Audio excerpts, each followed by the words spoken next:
argument, big business versus environmentalists. But when it comes to the issue of using hydraulic fracturing to tap vast natural gas resources in upstate New York, it's actually considerably more complicated than that. Those who are hoping that the process is approved say that natural gas is much cleaner than oil and coal and therefore better for the environment. Those opposed say the risk is just too high. They point to numerous examples of how the process has destroyed drinking water in places like Pennsylvania and Texas.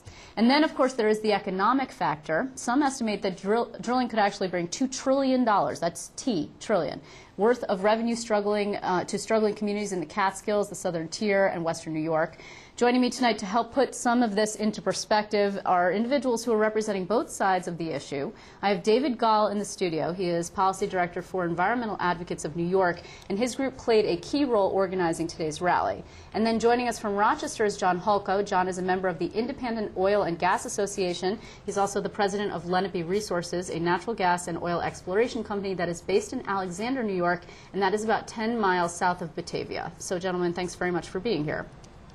Thank you. Pleasure to be here. Thank you. Good. So, John, we're going to start with you, and I'm going to ask you to just sort of lay out your position as it stands today. And my understanding is that you would like this process to sort of move along.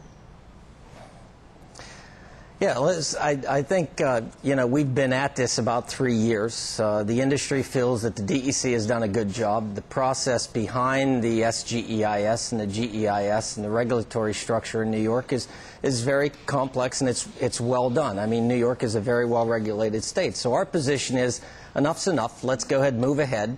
Let's try to bring about the economic impact, the positive impacts we can have. We know that the DEC will do a good job of regulating our industry. They have. The history we have in New York has shown that.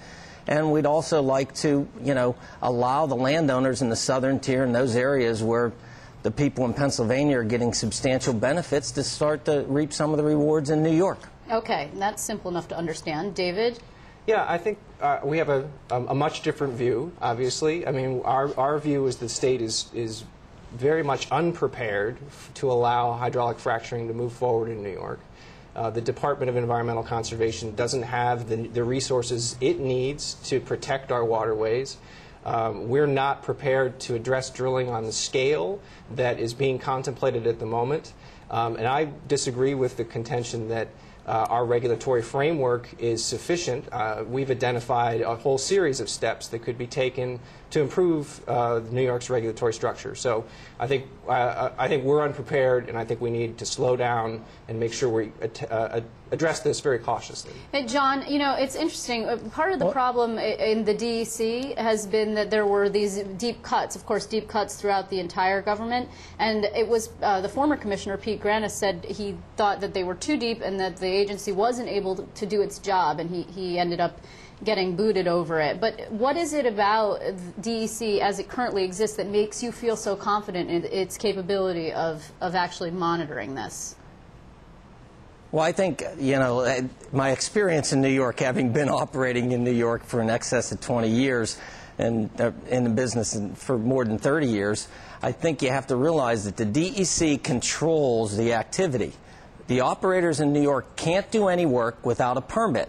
So the DEC will issue the permits they're ready to regulate and control. So I think it's sort of a self-regulating program. If they're comfortable with what's going on and the people they have on staff and the money they're receiving for permit applications and the additional funds they'll probably receive from the investment that the industry will do in New York, I think you'll see the amount of permits increase. But I think initially they'll be very cautious and do a few permits at a time. So it's self-regulating.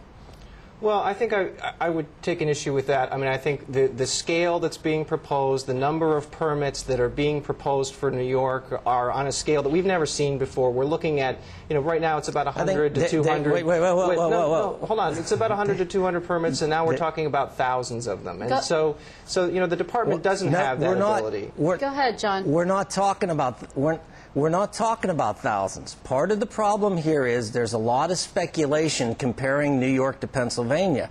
And the Marcellus that's being drilled in Pennsylvania encompasses the entire state. It runs from northeast PA to southwest PA. What we're talking about is a fairly restricted drilling environment in the Southern Tier of New York pushing toward the eastern port down around the Binghamton area. I just can't believe the amount of wells that these people are talking about. History shows that there's only enough rigs and there's only enough people to do certain amounts of work. So what will happen is the DEC will control that through their permitting process. But the DEC, in their own documents, when they were looking at the scale of this process, actually contemplated 1,500, 2,000 permit applications. So clearly the department recognizes that this is a huge influx of new work. And so, I mean, I think that has raised a whole series of issues for them, including, wastewater, how you handle some of these environmental issues that we need to address. Well, I think the one thing about New York's regulatory structure is such that all of those things are built into the guidelines, and New York will not allow disposal of fluids and discharge of fluids that don't meet the guidelines that they outline. So the regulations and the implementation of the regulations are fairly simple, and the structure is such that it doesn't take a lot of people. John, but the thing is, though, we haven't seen hydrofracking yet in New York, so isn't this a little bit of a tabula rasa? No, we have, but Liz, we have. I think, we've been hydraulically fracturing wells in New York since the 60s. And I myself, my experience has been stimulating and hydraulically fracturing wells. Right. The only thing that's really changed is the combination of horizontal well bores and large volume hydraulic fractures. But that's a little bit of a misnomer. The volume has been utilized in vertical well bores, but it's been in single stages. So the combination of the total volume of water in the well bore isn't a lot different. When we're talking about 10 or 14 stages, we're talking about different.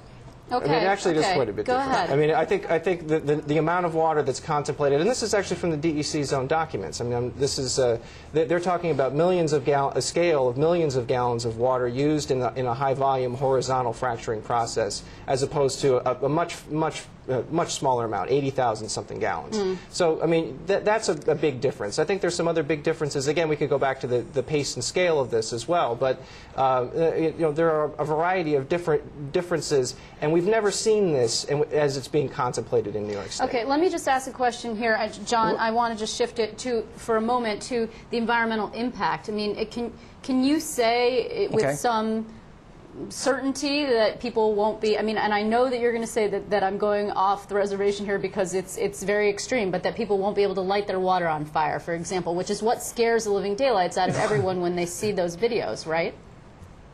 Well, I think that video and lighting water on fire is fairly common throughout this country. I mean, especially in New York. I have a well in Spencerport, New York, that has natural gas in it. There's no gas wells anywhere near it.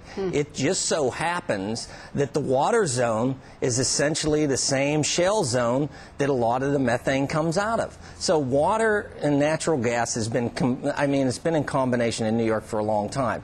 So that issue aside, I think what you'll see, the impact is basically a little bit of a surface impact as far from downhole when you're talking about hydraulic fracturing and its impact on groundwater. There's going to be none. David? I mean, well, I would respond to what you were suggesting before, that there's been this relationship between gas and water, and that there's a consistent problem in New York with people's drinking water bursting into flame. I mean, that's a serious concern for most New Yorkers as we're contemplating this ramp up. I think a lot of people care about that. So I think this is going to be you got to understand, methane's a fairly natural source of energy. I mean, methane it comes out of landfills. It comes out of all the shales. Any hydrocarbon-bearing shale produces methane. But that doesn't mean that people want it in their water per se, just because it happens to be naturally occurring. No. Well, that's like I have sulfur in my water at my office. I don't want the sulfur in my water, but it just so happens that the zone that the water's produced out of has high sulfur content. So what do? I treat for it. That's where the better regulation and a more safe set of procedures and measures need to be instituted, because people are worried about this. But I think, David, I think, David, what you see is we have a very good historical record of our industry with hydraulic fracturing, and I think that will continue. Okay. So, to hold this up to try taking more time to look at this isn't going to improve any of the environmental regulations. Okay, There's been a lot of science and a lot of review done. Time out, okay, time out. Here's the problem. We're going to run out of time. This is clearly a very important issue. It's one that viewers care about. I personally find this issue fascinating, and I would like to do this if you don't mind. I'd like to invite you guys back. John, I'd really love it if you could come down to Albany at some point so we could get you in the studio.